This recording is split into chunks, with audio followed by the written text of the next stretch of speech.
Jawwy, which is a related company to Saudi Telecom, STC, is not able to make it in person. So for the next session, we're going to do a case study. We are fortunate to have Greg Raleigh, CEO of ItsOn here, so come on up, Greg, here in person with us. But our speaker from Jawwy, Subhra, is not going to be here in person. We have arranged last minute to dial him in via Skype. So he is hopefully going to be able to participate via audio on Skype, and I don't know if he's able to hear me now or not. If so, welcome, Subhra. And if he's not, Greg's going to pinch hit his slides and kind of fill in the gaps, and Greg and I will have a conversation about the way he worked with Jawwy. So with that, Greg, over to you. Very good. Thank you very much, Derek. So super pleased to be here. And Subhra, do we have you on the phone today? Yes. Hi, Greg and Derek. I can hear you guys very well. Excellent. Fantastic. I guess it's very appropriate that in a telecommunications conference we can bring Subhra in digitally. So you would think, but exactly. So I guess I'll kick it off, and we have a couple of slides to introduce. So Subhra and I started working together about a year and a half ago. Subhra is the CEO of Jawwy, which is STC's digital brand, their greenfield for setting the trend in the Middle East. And STC's intention is to get everything right with Jawwy and then begin folding back in to the mothership at STC, largest operator in the Middle East. We started integrating with Jawwy about a year ago, and it's quite an interesting integration. ItsOn forms the core of their digital network to provide a digital journey for users that we'll talk about. But in addition to ItsOn, there's several other suppliers providing crowdsourced self-care, social community, direct-to-door Uber delivery, and many other aspects of the service. So there's a large number of operators, vendors that are surrounding the core platform at ItsOn. So we had an awful lot of integration work to do. So with that, what I'd like to do, Subhra, we're on your slide introducing Jawwy. So if you can just speak to that. Great. Yeah. Thank you, Greg. And hello to everyone. Greetings from Dubai. I felt sick yesterday and I couldn't travel, but I'm glad I'm able to speak through Skype today. So Jawwy essentially is a complete reimagination of the mobile service experience for the millennials in Saudi Arabia. There are two aspects of the Saudi Arabian market that kind of I want to highlight.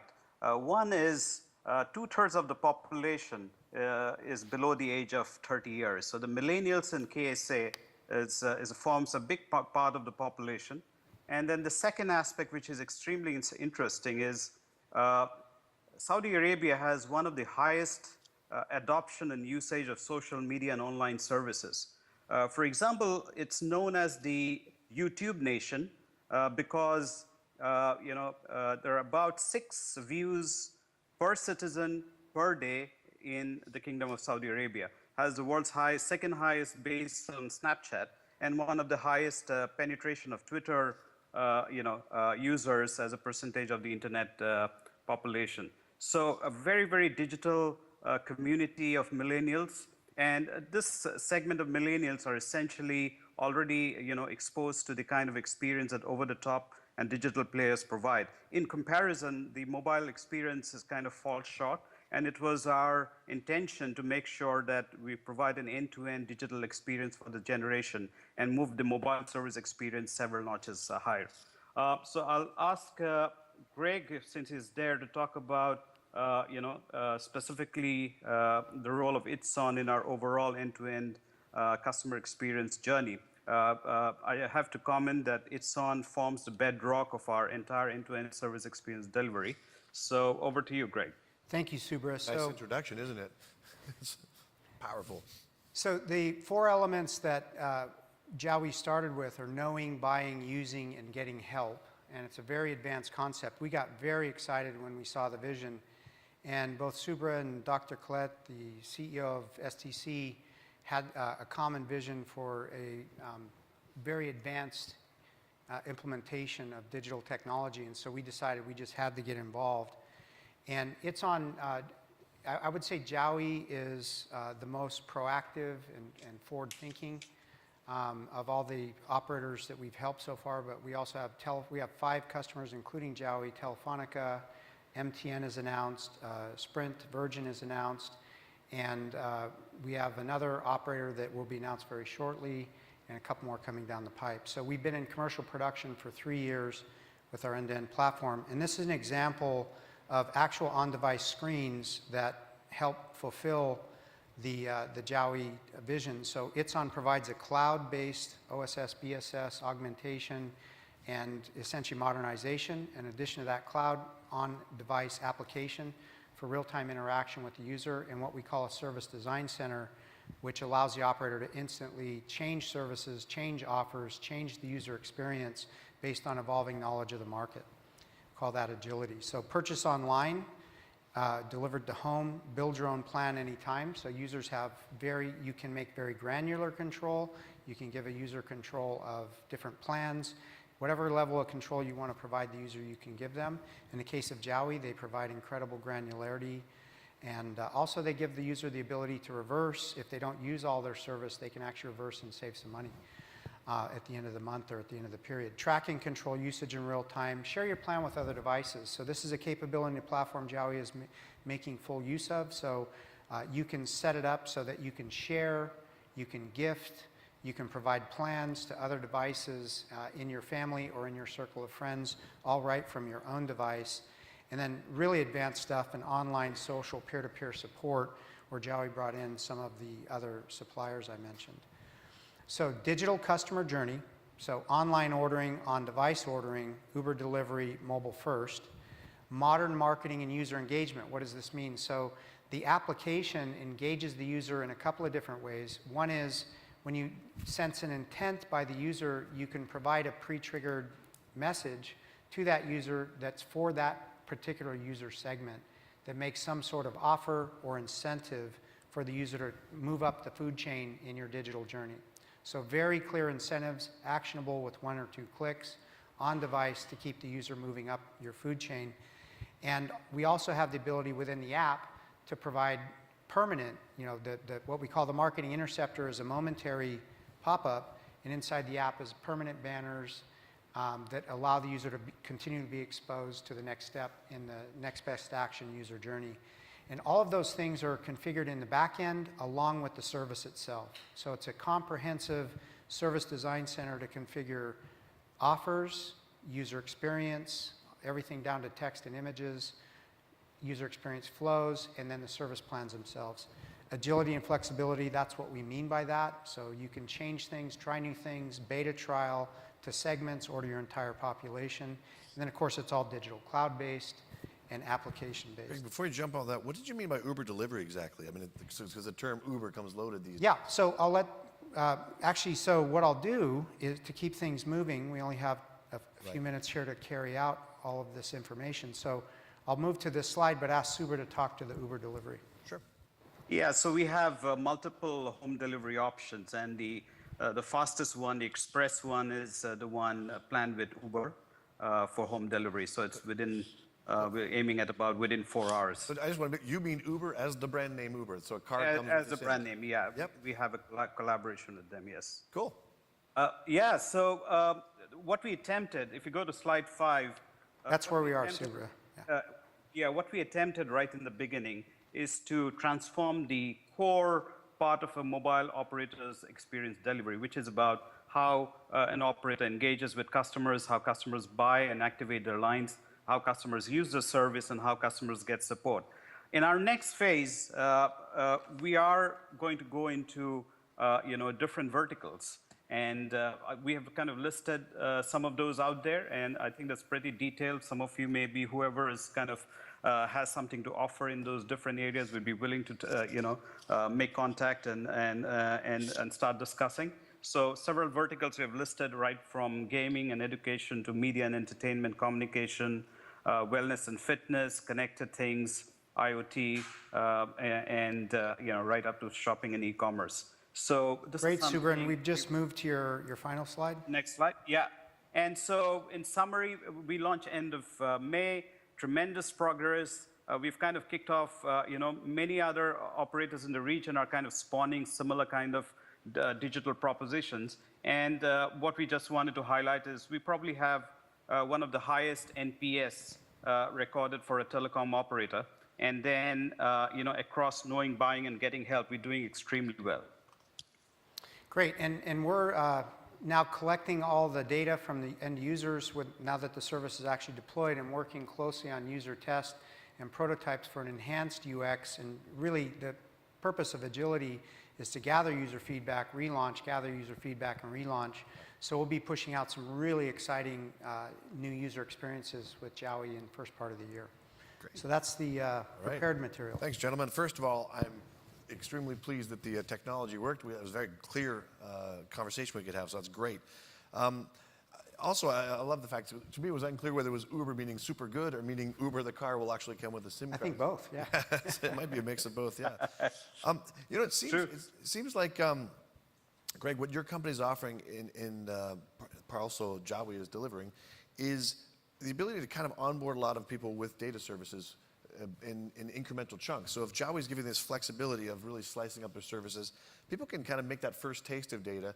If they find it addictive, they can buy out smaller and smaller chunks, keep designing their own plan. But you remove the barriers that they have to consider to leap in, because it might be a big leap for people to say, do I want to add a $30 a month or $20 a month data plan? But if you can just add it in chunks and self-serve that without really burdening the customer, the carrier, it seems like it's pretty neat, right? Yeah, so we've been in commercial production for 3 years, and when we first started, we thought that was a big feature. In fact, it is. So we have capability in the platform, especially in prepaid markets, to give people very granular services.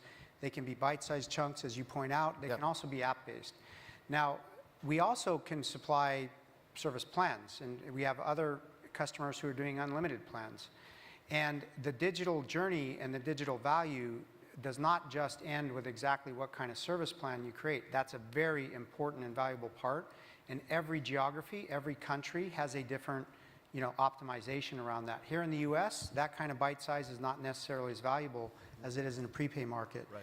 So what we're learning is, the second part of your question is, how do you get a user into the digital journey and start from first touch and migrate them up the food chain into recurring user with some sort of recurring billing going on, who loves the service and is sticky and doesn't churn off. So as you gather more users with your new proposition, you keep them and grow your market share. And that's really where we are now, where we've got several years of experience under our belt. We've had some hard knocks, we've had some good, very good successes, and we're now starting to realize that this is all about the user, and it's all about making it simple and transparent and likable, and then also giving the user a clear incentive to take the next step in the journey. And that goes to some of the things I was talking about earlier. Right. So we have a global team. We're going to continue to refine that user experience. Subhra, you mentioned a young population. And clarify for me, is that meaning Jawwy's brand targets the youth, or does that mean Saudi Arabia has a young population? Or both? Both. Okay, both. So you guys skew young. And does that mean they also skew prepaid? They are, as in most of the emerging markets, yes. There's a skew towards prepaid, but that's not to say ARPUs are low. Right. And so can you tell us what the ARPUs are offhand or not? Yeah, meaning I can talk about the general, ARPUs in the market today. On the prepaid side would be in the region of about $35 a month. Great. I'm glad you expressed that in dollars, because I wouldn't have been able to process it otherwise. But thanks. That's pretty high. And so, and Greg, you guys work prepay and postpay, no problem, right? Yeah, we have prepay. Yeah, the platform is configurable, and for us, it's just a matter of how you configure the service. You mentioned a bunch of deployments you have. Is it predominantly prepay so far, or is it a mix? Yeah, we have, 4 prepay customers, and now we have 1 postpay customer. So because it seems like as you're trying to ease people, as you said, up and into more consumption, it would skew towards a prepay. Right. And as I mentioned, we started off, one of the big value propositions early on, and still is this granular control, which is really big in prepay markets. But as we layer in more value and just make it about seamless entree and journey for the user, that's now applying to U.S. market. Right. So we got to drop into the usual questions I ask in these case studies about how the relationship happened, how the two companies met. You mentioned that you've been commercial for 3 years. ItsOn has been. How did you first engage? They're on the opposite side of the planet right now. How did you first engage? Yeah, okay. Just in a nutshell, we met through common circles. It's a small universe here in the mobile operator world. And I've been in it for 30 years, and Subhra's been in it for many decades. He was looking for a transformational technology. Yep. We showed it to him. He immediately understood it faster than probably anybody we've worked with. Yep. And we started working together within about 3 months. That's pretty quick. Subhra, by the way, he just said you've been in the industry for many decades. So it's because people can't see you, Greg just painted you as an old man. So, I'm the old man. He's a little younger. so in the pre-call, Greg, you had mentioned that one of the things that helped this deal happen, and this, it was an advantage for you, was personal relationships that you guys had from previous business engagements, or is that something? Am I right about that? Yeah. So ItsOn has a very senior executive team, Yep. and we have a global sales and biz dev force. Yep. And they know most of the C levels and the larger operators. And Subhra is very well known. He's had an illustrious career in prepay. You're making him seem old again. Well, he's very accomplished. So Eastern Europe, Right. through the Middle East, Egypt, and did some of the earliest really exciting prepay launches throughout the world. So Subhra, you guys first made this engagement through relationships that your mutual circles had. How quick were you able to engage with ItsOn? Oh, meaning we were very, very fast. I think it happened at the point in time we were looking for, technology that's kind of, way ahead of where the others were. So, and the moment we saw the ItsOn solution, we knew this is our solution for the future. So it didn't take very long for us to, get the contractual stuff done and plunge into actual deployment. So, Greg, about how long was that contractual stuff from your first engagement? Like, what were some of the phases you went through? We probably 3 months. Yeah, about 3 months. I was going to say 3 or 4 months to negotiate the contract. Yeah. Also, really quick. So, that's encouraging, but it might also be frustrating for a lot of other startups to find out that, okay, how do they do it in 3 months? So we got to go over a list of the advantages to say, if you want to, something like this, what do you have to replicate to reach that kind of success? Now, we heard from Subhra, it was the right fit. It was something we were looking for. We heard from you, personal relationships in the networking.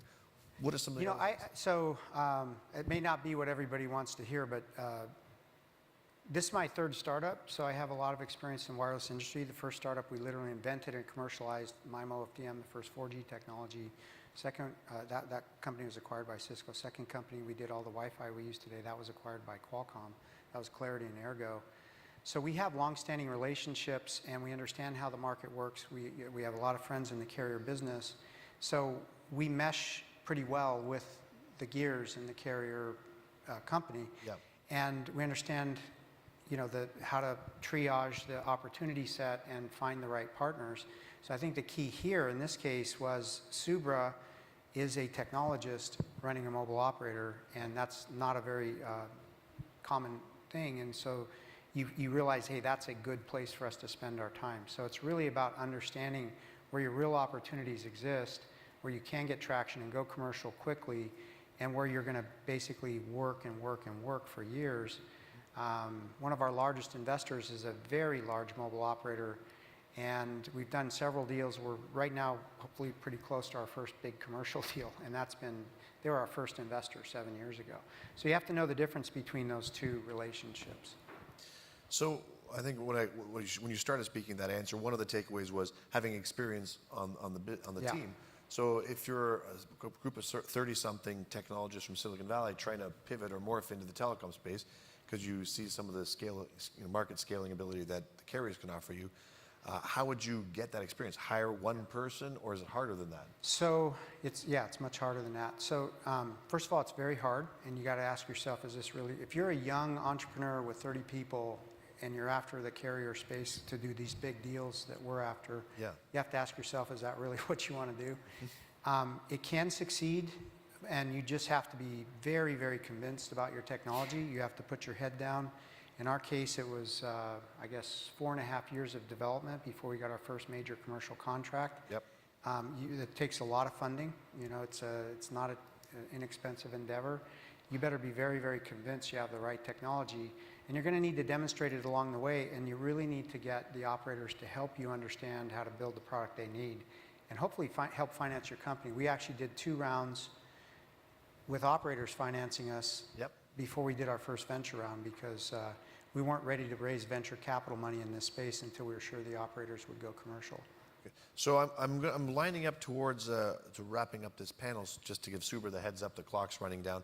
Subhra, before I end, I'm going to go to you, not right now, but I'll go to you for some closing remarks, telling the audience if they'd like to ask a question. The microphones are there. I'm going to look at that for another 30 seconds or so.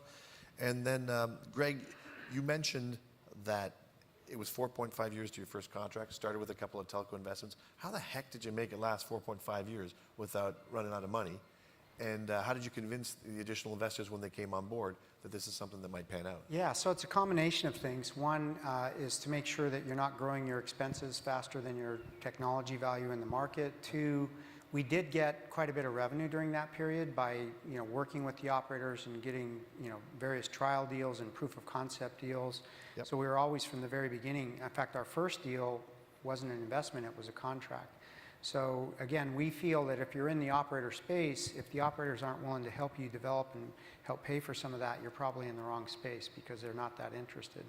So Vodafone and Verizon were our first two big investors. We did deals with both of them, and that really helped stretch things out.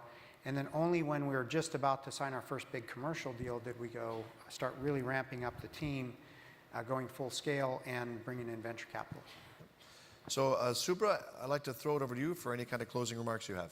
Yeah, I think in the choice of ItsOn, beyond just looking at the technology solution and the credibility of the team, I think the chemistry between our teams were a very important factor in how we got through the initial stages and down to the launch. And then the fact that we have a common vision of disrupting the mobile service experience. I think those two factors are worth mentioning as well. Great. So thank you very much. And while you're still on the line, let me take this opportunity to thank both you and Greg. But also, I want to wrap it all together. This is the last of our cases today. So I want to thank all of the startups like Greg who've come up and talked about it. It's always nice to talk about your own company and talk about yourself, yes. But you guys have done a good job sharing some of the things you've learned that other people might find useful. So thanks to you and all the other startups who have pitched with the carriers. Thanks to the carriers for sharing those cases with us and for actually being partners and partnering with the entrepreneur community worldwide. So I guess I'm thanking you guys on behalf of the whole groups, but thanks a lot, guys. Thank with you, that, Derek. Thank you very much. Thank you, Subhra. Thank you very much. Thank you, Greg. Thank you. Thank you. So.